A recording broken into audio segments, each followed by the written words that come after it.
৮০-র দশকে মডেলিং দিয়ে পা রাখেন শোবিজের আঙিনায়। এফডিসির নতুন মুখের সন্ধানে ১৯৮৪ সালে রূপালী পর্দায় পা রাখেন সোহেল চৌধুরী। সহনায়ক হিসেবে প্রথম অভিনয় করেছেন পর্বত সিনেমায়।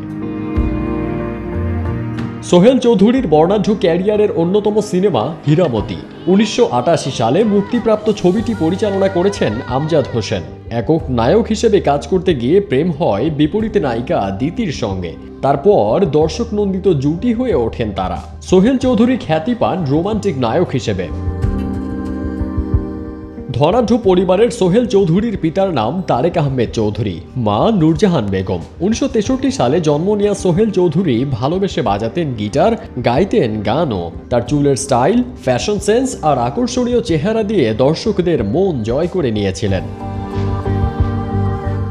ভালোবেসে বিয়ে করেছিলেন সোহেল দিতি। তাদের কোল জুড়ে আসে দুই সন্তান, লামিয়া চৌধুরী ও দীপ্ত চৌধুরী। তবে ৯০ দশকের মাঝামাঝিতে সেই ভালোবাসা মেঘে ঢেকে যায়, ভেঙে যায় সুখের সংসার।